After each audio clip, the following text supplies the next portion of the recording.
Welcome to episode 2 of my NNNGNSBMNPT cabin build challenge, where I try to get a cabin built before winter gets here so that I don't freeze to death. Every cabin needs a roof, so in today's episode we're going to be beginning the build of our kiln, the goal of which being to make terracotta roof tiles to put on our cabin. So starting off, we need mud bricks, and for that we need a brick frame. Unfortunately, I don't have any video of me making this brick mold or the workbench that I built it on, because this was before I had really decided I was going to start filming any of this process, but I can say that this little brick mold is essentially my life's pride and joy. Anyways, you can see me here digging from the dirt pit. This is the material that we'll be using to make the bricks. I then mix that dirt into a kind of slop, and I put my brick frame down, add the slop to the frame, and then make sure you get all the cracks and crevices, of course. Then you pull off the mold, and there you have it, a gorgeous little brick. Then you pretty much repeat that 100 times over and you get a little brickyard. Now we can actually start building the kiln. So after I moved all my bricks out of the way, I started tracing out my plans on the ground. I then dug out the bottom airflow trench.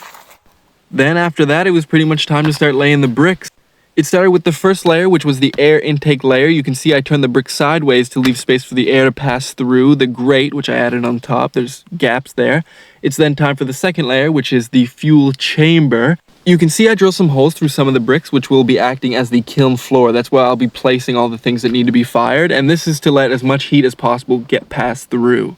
And then after that, it's pretty much just building it up as you normally would a brick wall. So I'll be honest, in pretty much the entire build, I was terrified that the whole thing was going to crumble and fall apart, because a lot of the bricks weren't fully dry yet, actually. They were still kind of wet.